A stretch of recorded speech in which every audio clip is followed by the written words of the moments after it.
Esse aqui é o antigo, né?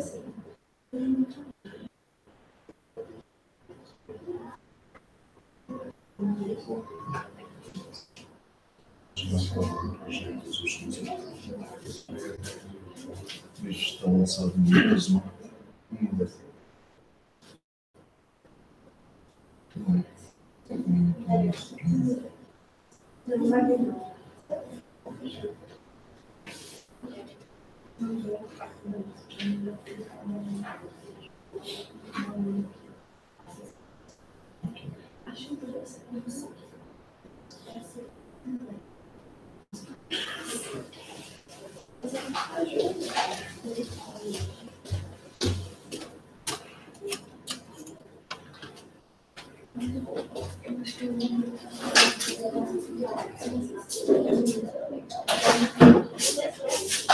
Não vai ter.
Essas cores são boas? Não. Ah, não. Ela, desculpa. Essas são boas? A gente podia, no final eu vou misturá-las. Sem problemas. Nós estamos bem.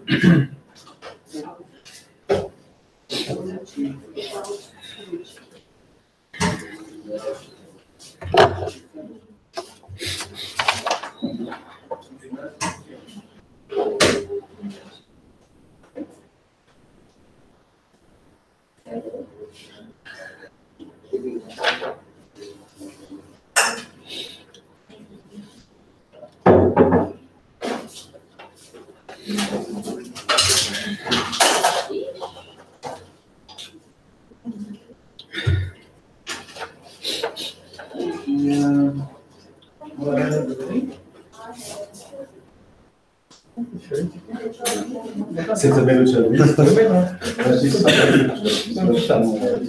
só tá vindo. Recruta zero hoje? Recruta zero.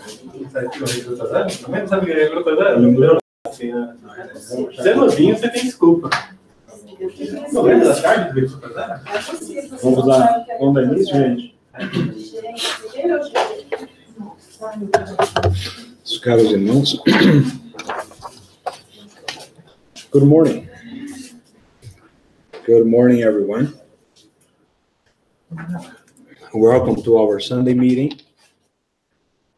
Today we are talking about such a beautiful thing called love. And we all know how love is important in our lives. In the beginning, I would like to read this beautiful text that's a paragraph from Joana de Angelis, from Guilherme Rizzoto, called Love Therapy, Amor Terapia.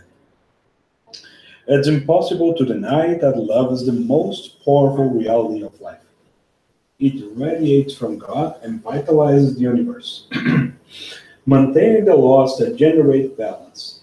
Every man and woman that build the ideals of human happiness base their thoughts on absolute and conditional love. Transcending definitions, love is profuse life. It is the basic reason of the manifestation of the being who thinks and feels. Jesus summarized the entire code of his doctrine on the love for God, for our neighbor, and for ourselves. Modern sciences of the soul that penetrated the deep essence of human beings, fascinated by their discoveries about conflicts and problems, also resort to love. So that it solves the existential enigmas and eradicate the agents that cause the inner and outer disorders that confound humanity. Thus, love must be the cause, means, and end for happy human behavior, which awakens the will for plenitude. Loving is the great challenge. So let's pray. I invite you to close your eyes, elevate your thoughts. Dear Father, thank you for this beautiful opportunity that we shared today. We all need your love, and you never fail to love each one of us. Once you're perfect, and your love is tremendous, it washes our problems away. It surrounds our bodies. It involves the universe in every act, in every moment, in every flower, in every leaf. Your love is there. In every day, in every life, in every relationship, your love is there. Thank you again for this wonderful day. The sun outside, the blue sky, the energy that moves around, that stimulated us to be here today. Thank you, Father. Amen.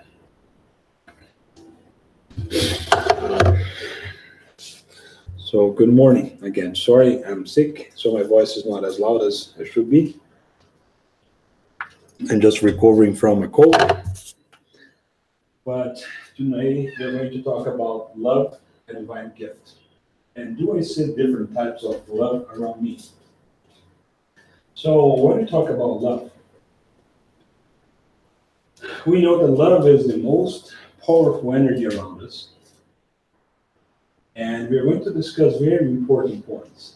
To the beginning, I just would like to set these three questions for each one of you to think about during this talk.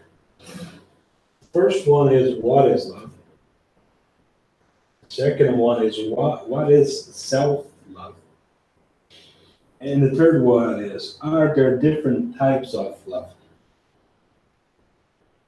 So, what is love?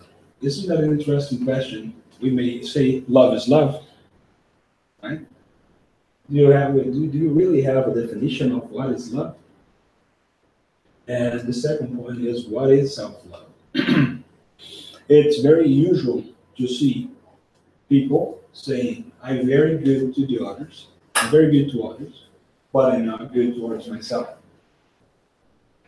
I over-criticize me, I over-challenge me, I disrespect my own wills, but I do everything for the others. And in that moment, we need to see if we are exerting self-love and why is it important to develop such a thing. More than that, this month, the virtue is gratitude. So we're going to discuss about why we should be grateful for love in our lives. And how can we see the different types of love around us? So there's this beautiful passage from John 4:8. Whoever does not love does not know God, because God is love. So we have such a definition when we ask what is love, and we know that God is love. And why is this so important? I was watching a talk from Raul Teixeira, that's also a spiritist speaker, and he was saying we should note that they say that God is love and not someone that gives love. Right? It's not someone that is loving, it is love. It is the feeling, it is the energy. When we think about these, we all experience love in our lives in different ways. Isn't that true? We may say that we love our partners, if you have a partner. We love our parents, most of the times. And we should. When we have kids, isn't there an immense love towards the kids? That's what I hear, right? That's what we read about. But isn't there a different type of love? When we talk about our relatives or our parents, do we love them in the same way we love our kids? That's kind of a different, right? Like, you have a different types of. When we discuss this, is interesting to think. So, if we have these different types of loves, if I love my mom in a different way than I love my dad, in a different way that I love my kids, in a different way that I love my brothers, why are these people around me? Why do I see these different types of love around me? Why do you think we have such opportunities? Do you guys have any idea about why are there different types of love around us?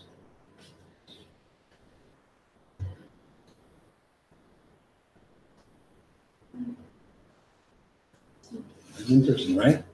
It's because we have opportunity to develop love in this broader aspect, ample, bigger, right? If we love just in one way, we exert all the energy, love, we exert all the aspects of love.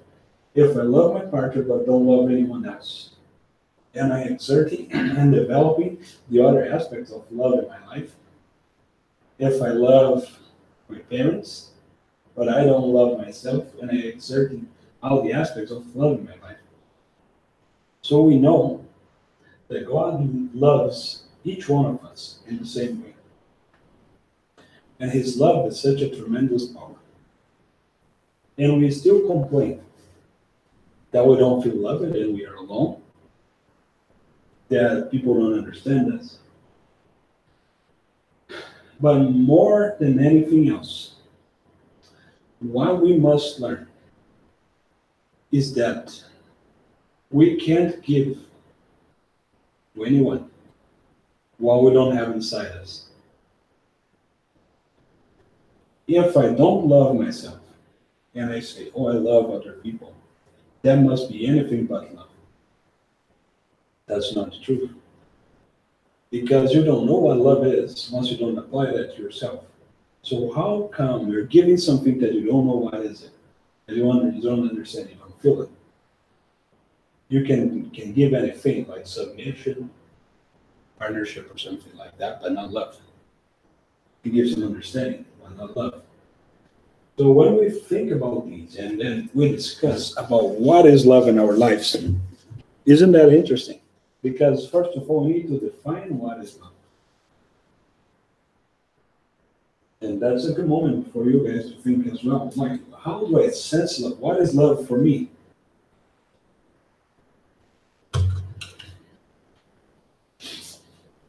And then we have in the gospel according to the Spiritism, over here, from the Spirit called Fenelon.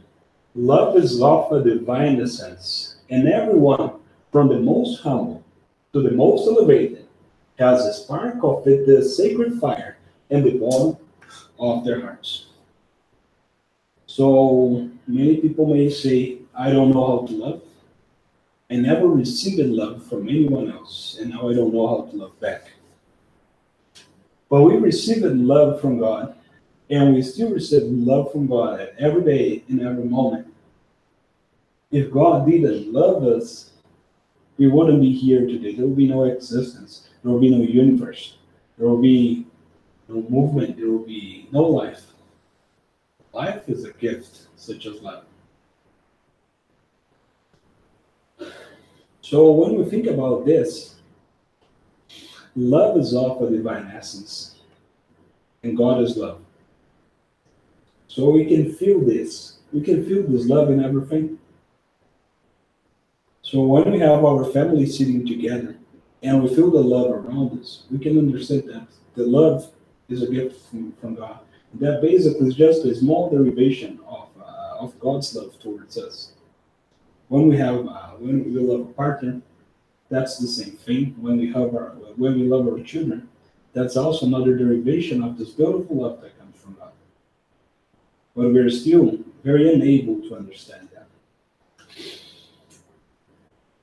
And then we have Jesus that came and taught us so many beautiful things. He taught us that God is love. He taught us that his pathway was a pathway of love. That we should follow his ideal, his beautiful example in our lives. So, many of you may know the books from Francisco Xavier, sorry. And this is Chronics of Beyond Grave. That's one of the first books that was wrote by Humberto de Campos, that was a journalist in Brazil, journalist and writer, who passed his spirit and then translated many books through psychography to Francisco Xavier. Those are all the books from Humberto de Campos. And many of them, he would behave, as he called himself, as a reporter of the Beyond Grave. So he would talk and provide a small text, small talks, small information. And then we have such beautiful richness in each one of these aspects. So today, I'm talking about this book, Chronics of Beyond the Tomb, Beyond the Grave. When Humberto de Campos was talking to Peter, the apostle, and then Peter say, I saw his caring hands give sight to the blind and consolations to the one in despair. Which is a beautiful form of love as well. That bright and shining sun of Galilee still today enlightens my entire soul. And centuries after my tasks in the world, together with some companions, I want to claim for the mankind the perfect life of Christianism, with the advent of the kingdom of God that Jesus wished to establish with his example in each one of our hearts. So we know that the apostles, they loved Jesus so much. And here in this beautiful text, the way he defined Jesus, or the moment he was with him, is that he still feels the shining sun of Galilee inside himself. Isn't that beautiful? They feel this energy, the sun, inside their own selves. We say that there's nothing more powerful than the sun. And we see the sun rising inside of each one of us. When we have these feelings, we can understand that love is this beautiful energy as well. Right? As we may say, there's no better place to be than in the arms of your mom, of your dad, right? Like when you hug them and you feel that unconditional love. And you know that's the safest and best place that you could be. That you feel that small sun shining inside you with that love. And we know that our understanding of the love is still minimal compared to the love that God gave us to us. If what we have already is so beautiful, can we really imagine how it will be when we really develop ourselves in the sense of understanding this love and be able to have this beautiful sun enlighten our souls every day? And not just when we come here and talk about it, but when we go outside and have our own lives. And we close the windows for this sun, We just open the windows for the sun when we come to the center, right? Like we need to prepare, we need to be calm, we need to reflect. But when we are living our own lives, we close the window and say we don't have time for that. So do we have the time? So do we have the act? Do we have the movement pattern of accepting the sun inside of our lives every day? Or we just accept this opportunity of loving in a specific moment as well, or towards a specific people. I like you, I don't like him. I love you, I don't love him. That's not true. Yes. So, how come? Why? Why? Does God behave like that? Does he love you more than him or than me, or than you, than any one of us?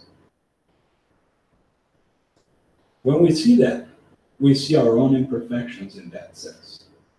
When we judge, when we don't like someone, we can see our own imperfections. Because what is perfect? Or who is perfect? God is perfect. And he loves us all in the same way. Each one of us. If he is our model, if Jesus is our model as well, would they dislike someone? If they do not do that, why do we keep doing that as well? So here we have this beautiful passage from Lazarus in the Gospel according to the Spiritism, and he says that true spiritual progress, instincts become sentiments, which are more or less elevated. Love, being the finest sentiment that exists, summarizes the complete doctrine of Jesus. So we all were created equal. And through our own challenges, our own acts, our own movement, we chose what to be, where to be, and we chose to develop ourselves, right? At this point, when we were created, we had instincts. Like the animals have instincts today as well. And we know that through time, those spirits will develop as we did as well. But the instincts will become sentiments, will become feelings. Isn't that true?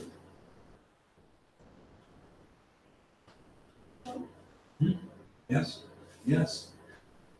But when we talk that we still have this animal nature, don't we still have residues of these instincts in us? That's true as well. When we talk about living the life of the spirit and not the life of a man, we talk about giving up on these ancestral ideas and thinking about our own future in that sense. Why should I abuse many aspects of my life instead of thinking about the future? When we talk about these abuse, can be any kind of thing, any kind of abuse. When we talk about food, it was an example given by Holy Cliche as well. We all have these desires sometimes of having this, having that, but we also have to understand that we need to live, and the food helps us to do that. We shouldn't live for food. We shouldn't live for having money. We shouldn't live by desire. We shouldn't be moved by anything like that. Right? Like when we think about these abuses, when we talked about the vices 2 Sundays ago, when we talked about drug addiction, we talked about alcoholism. It's an interesting thought because when we see this, as they discuss the love that we have for each other is a beautiful virtue. But when we change the love, or we forgot to love, the same energy can take different forces, different aspects, right?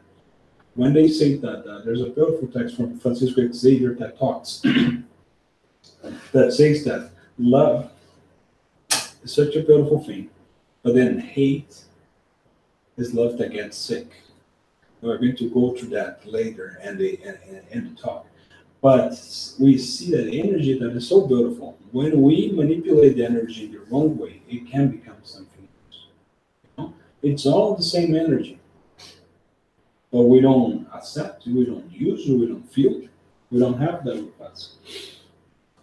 So when we talk about these, back to the instincts, when I want to eat too much, when I want to drink too much, or when I want to do this too much, or I don't want to work, or I want to work too much, those are abuses, right?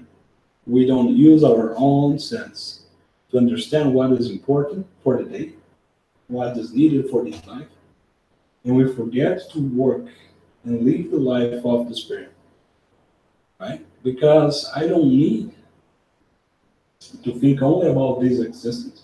Is it important to think about existence? Yes, it is. We need to provide for the family, we need to provide for ourselves. Sure. But without abuses. Every abuse that we do in any kind of aspect is more an instinct, bring us more to the animal side, to the developed side as well. You know, when we feed the instincts, when we feed these feelings, we think that we don't have control over them, which is not true as well. We always have control. So let's move on. At the starting point, men only had instincts. As we know, when we talk about the cavemen, by example, which is very close to our mind, they have instincts. After some advancement and the onset of corruption, he has sensations. But when he becomes instructed and more purified, he has sentiments. So we are invited more and more to transform, to transmutate these instincts, these sensations, in sentiments.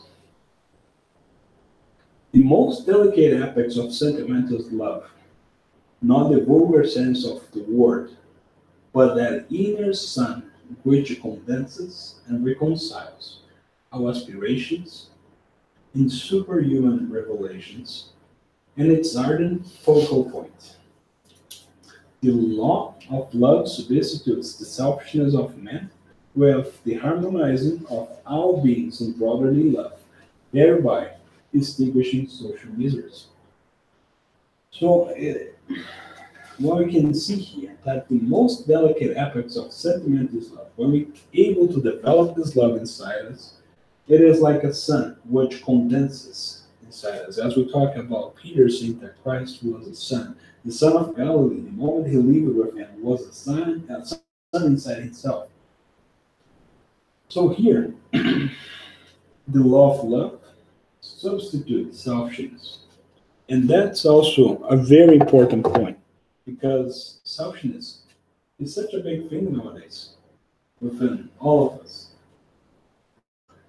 If we think about that in the word harmony, we see that we have anything but harmony in the society nowadays. We have so many fights, we have so many conflicts, we have social miseries.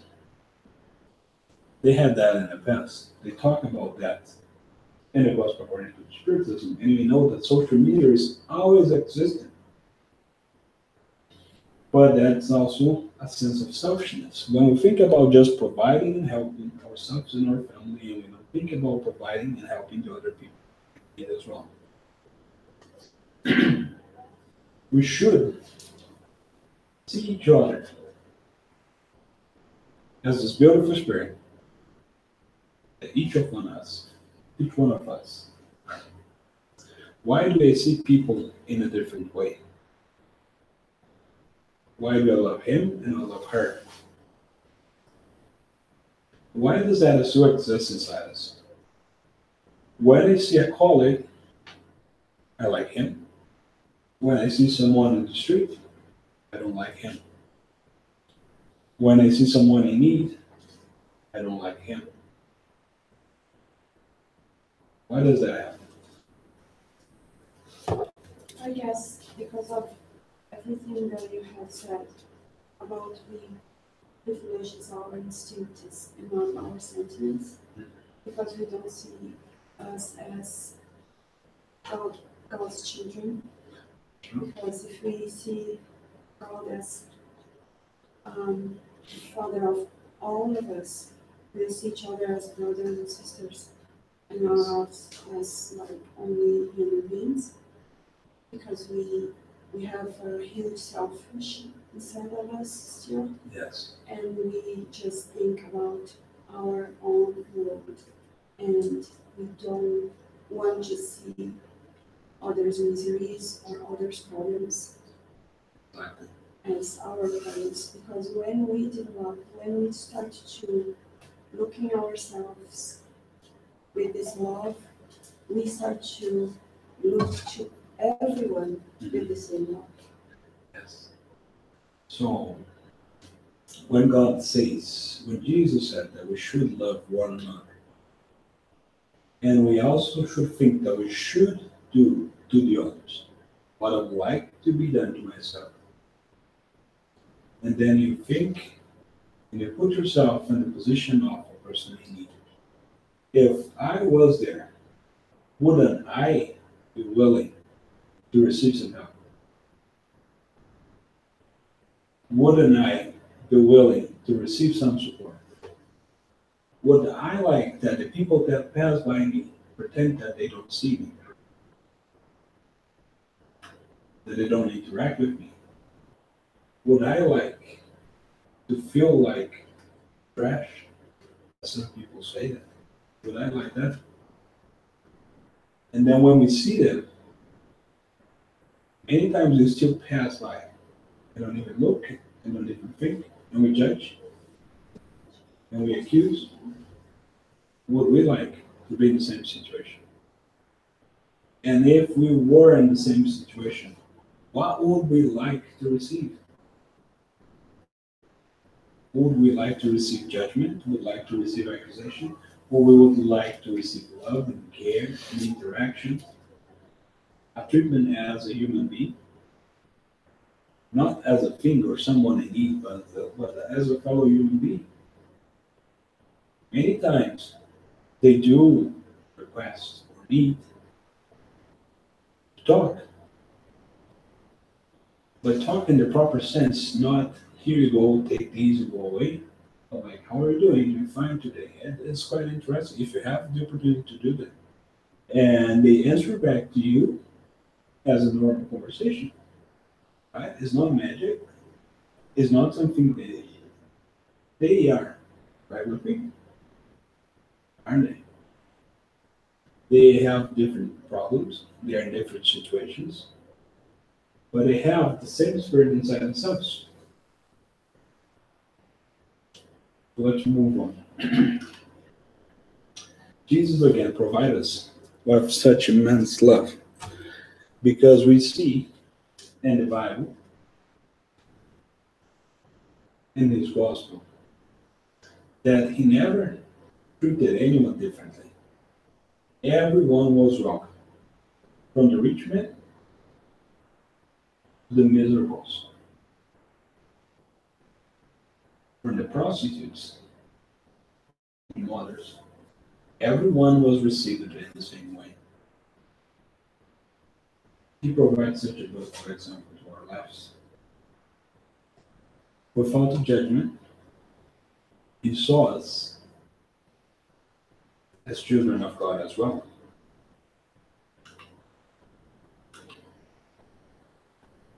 So here in Matthew 37 to 39, Jesus replied, love the Lord your God with all your heart, with all your soul, and with all your mind.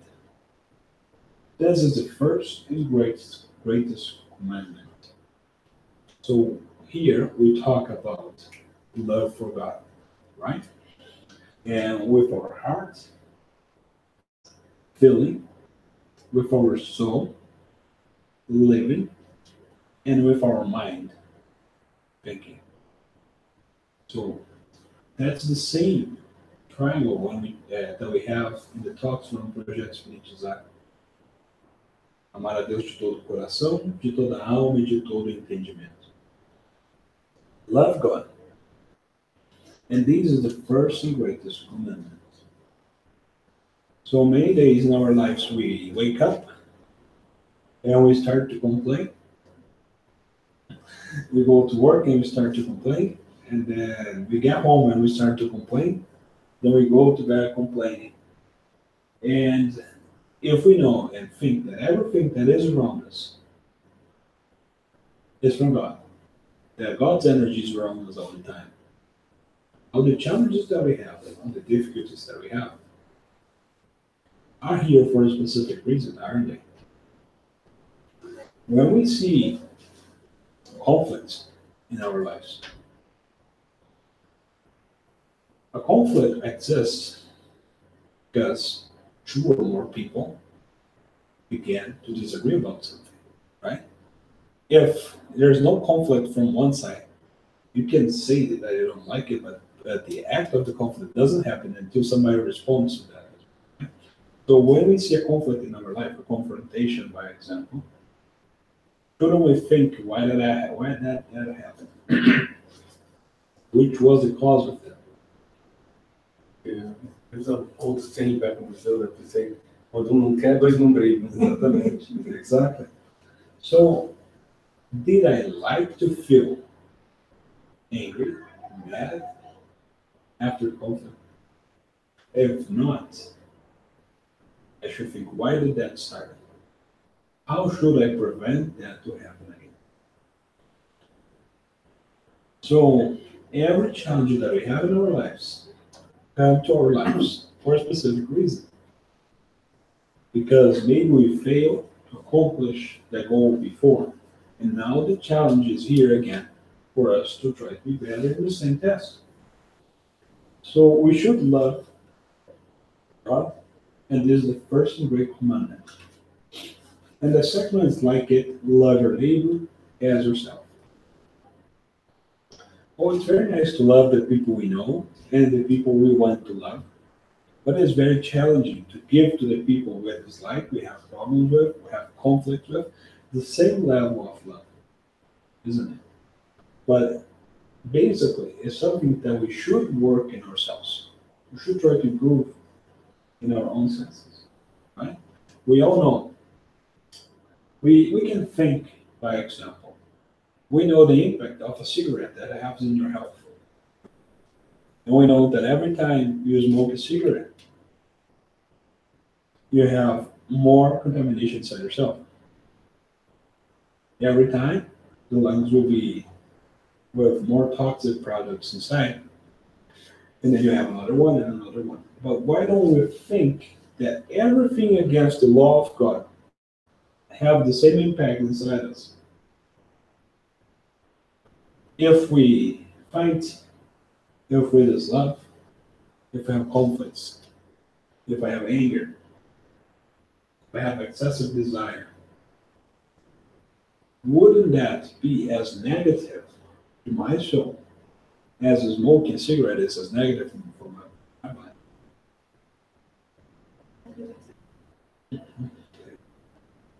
But it is interesting, isn't it? How we see things in different ways, and we don't think about that.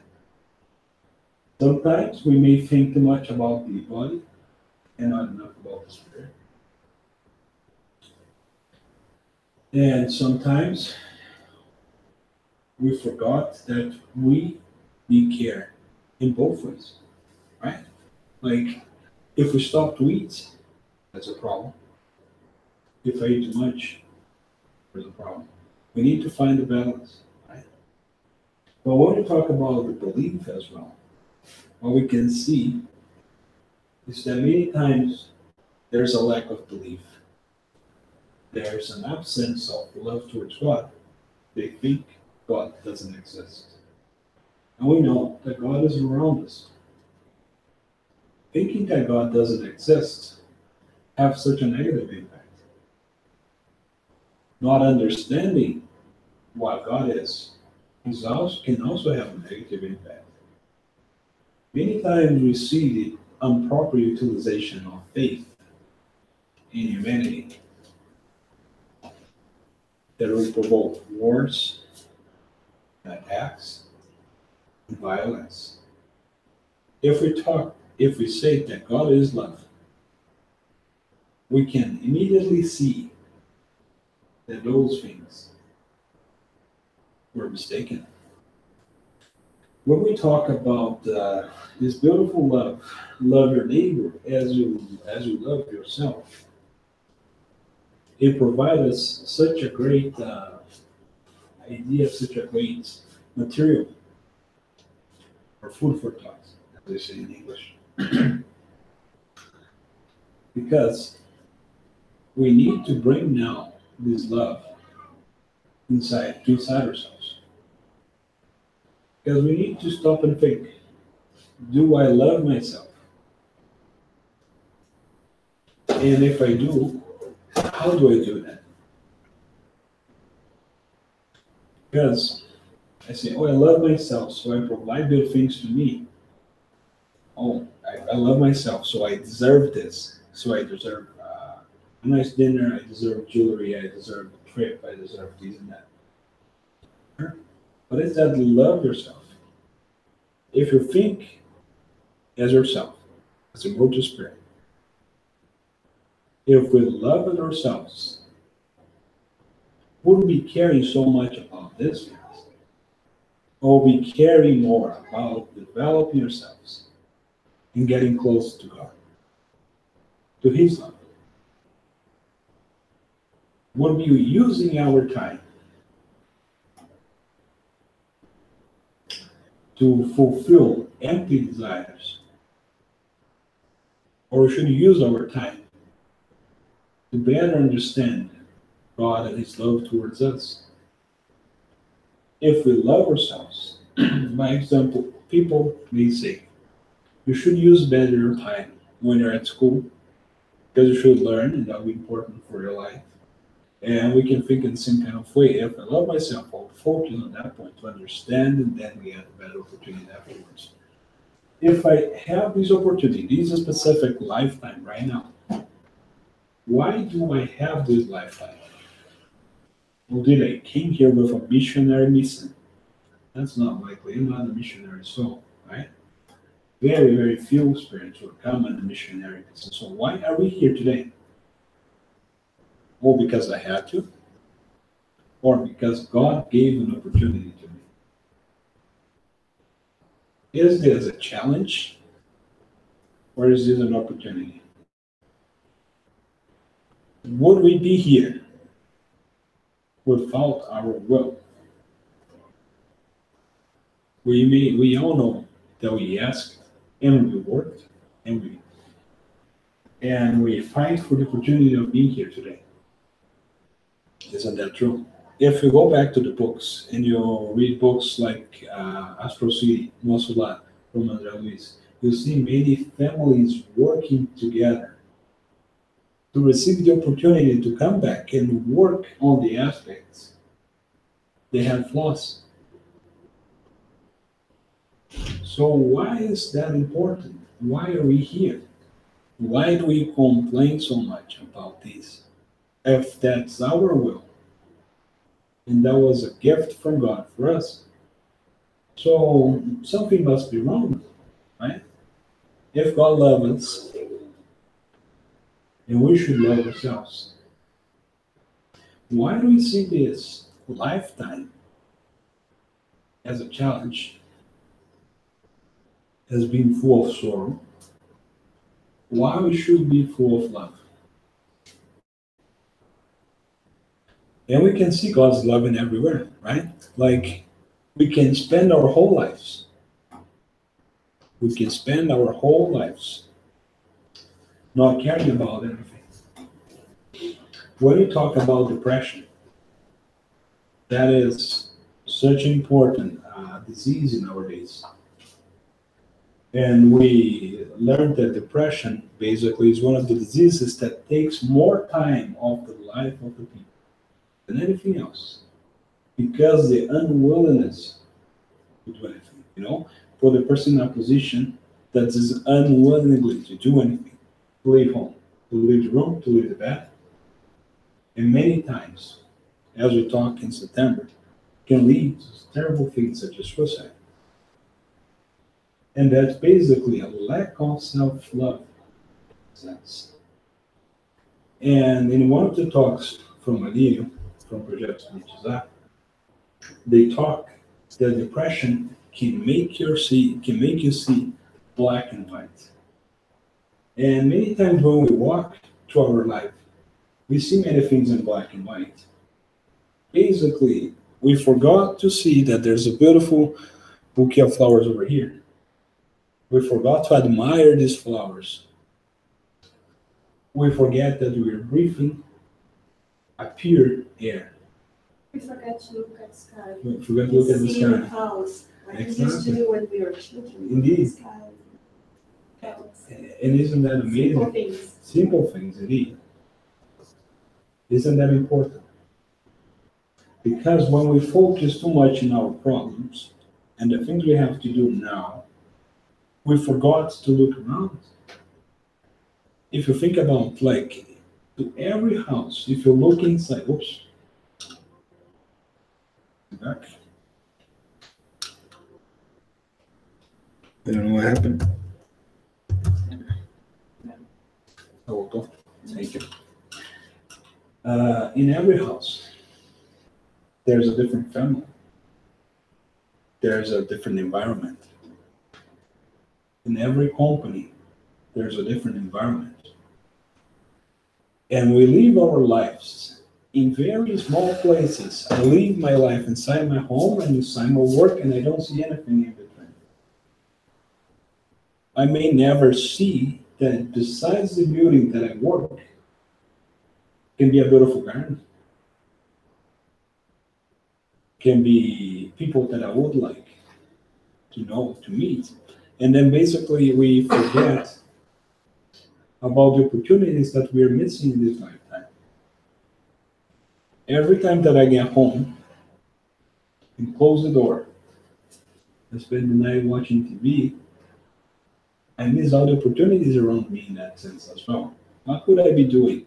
Who should I be meeting? What could I be learning at this point? Oops. So here we have some dimensions of love. We have paternal and maternal love. So I love my parents, right? And everyone at one point must have done so. I love my partner.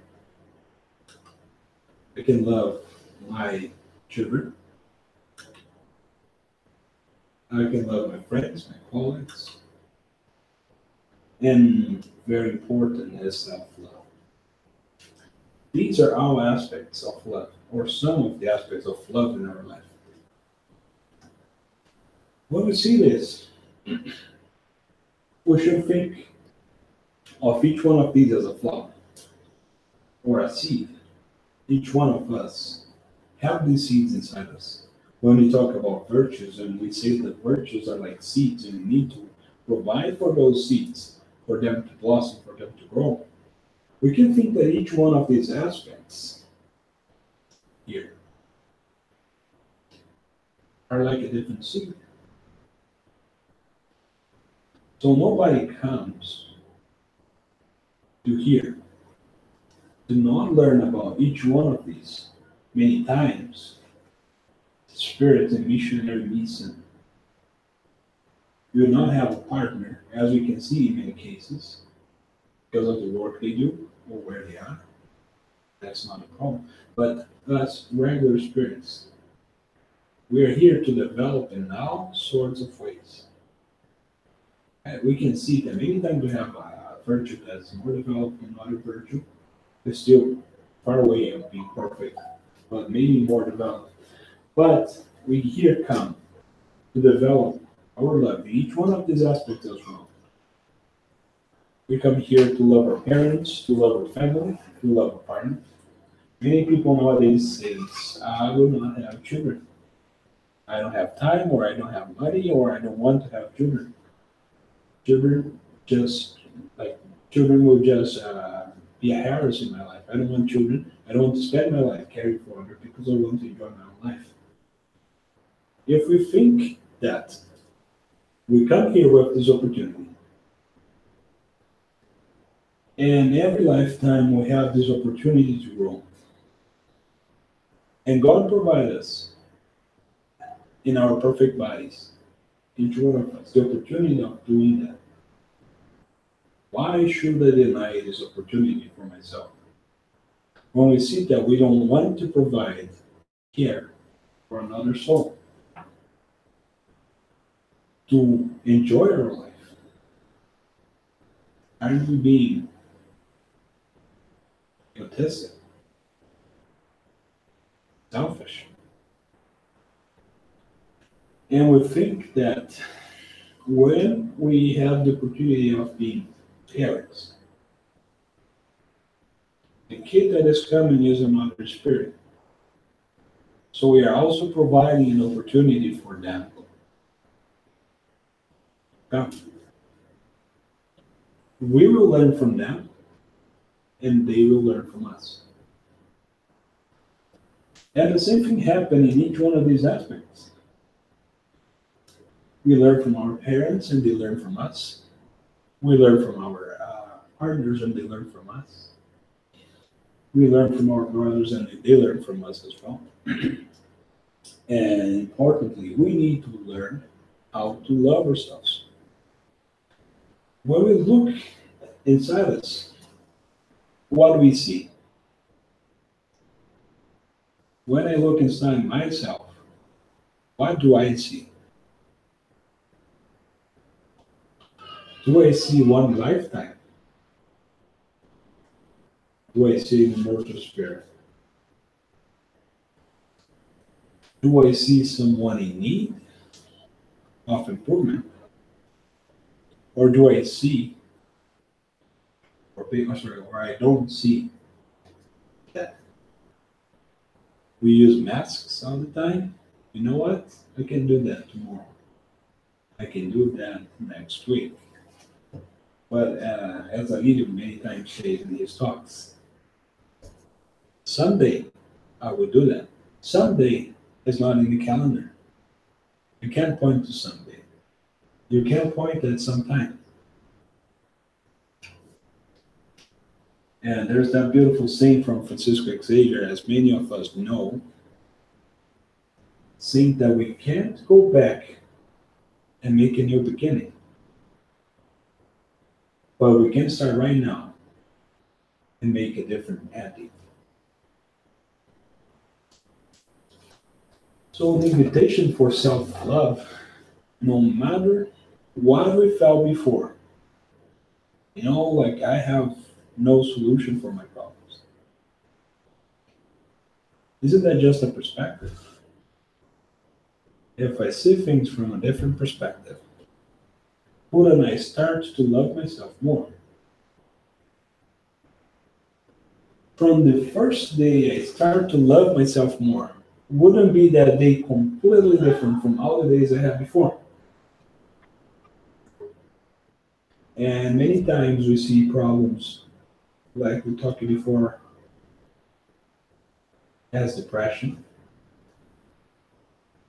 that leads to suicide when they try to kill the pain, not the bodies. Try to kill the pain. But that's a perspective in the sense that they are very blind and very affected by the disease. But from the moment they move on and they realize that they are stronger, that they can do that, from the moment they realize that we have control, every day after that is the day that they say, thanks God, I realized that. That I learned how to love myself a little more. Because when we see this emptiness inside ourselves as well, something is missing, isn't it? When we feel shallow, we feel empty, we feel sad, we feel sorrow. Something is missing there. And then there's the exercises that we can do towards that. And a beautiful one is, by example, seeing yourself as a mortal spirit and embracing yourself, like hugging yourself inside. You project that image and you see yourself loving the soul you are. So these are many of the aspects of love that we can talk. Uh, you know, Eric, the kids. How long do you need? Anytime. Okay, so we're not showing anything, so you can go for the final play. Okay, thank you. And then we go for the test. So there's these beautiful text also from Beato de Campos. That's called the final plan. In the final plan, the spirits of the lowest quality were discussing ways to disturb our own improvement. And then this was like this big meeting room, and then they were talking. So maybe we could inspire hate. Maybe we could do this. Maybe we could do that. And they say, no, Jesus came and provided them with a great example. So I believe that will not work because Jesus did a very good job in that sense. Oh, but we can then attack the spiritual center. When they say there's many people there that will not be open to us. We can try, but it's not the most effective way. And then one comes and say, I have a better idea. We can say that everything is true. We can say that Jesus came and provided a good example. We can say that God loved us and loved each one of us. We can say that everything is true. But we should say as well that we can always do that tomorrow. And then they all clapped and decided that that should be the plan. That's one of the texts. And then the thing is, many times we don't start that today because we're thinking going to do that tomorrow. And tomorrow comes, we say you're going to do that tomorrow, and the next week, and the next month, and the next lifetime. Already talking to them. I'm going to do this the next lifetime. This one, I'll be able to. Procrastination. So, my friends, that's what we have for today. Love. The time's now. And we should try to exert each one of these beautiful aspects of love. So I invite you to close your eyes for our final prayer. To elevate your thoughts to God.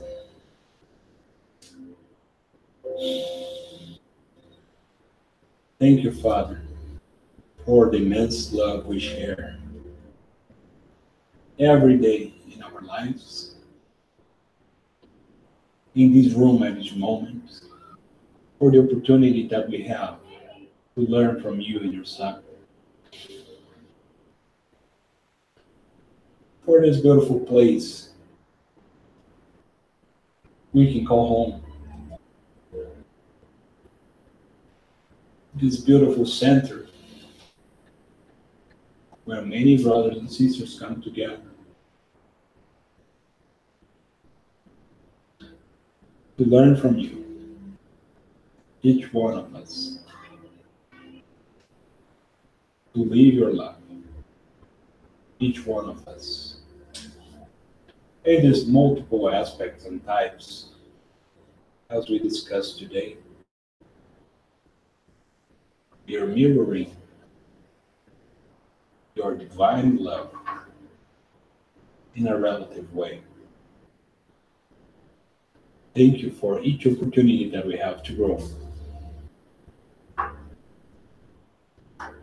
The invitation we have to look inside each one of us. For your laws and your love, we say thank you. Now and always. Amen. And if there's no questions, we can go to the tests.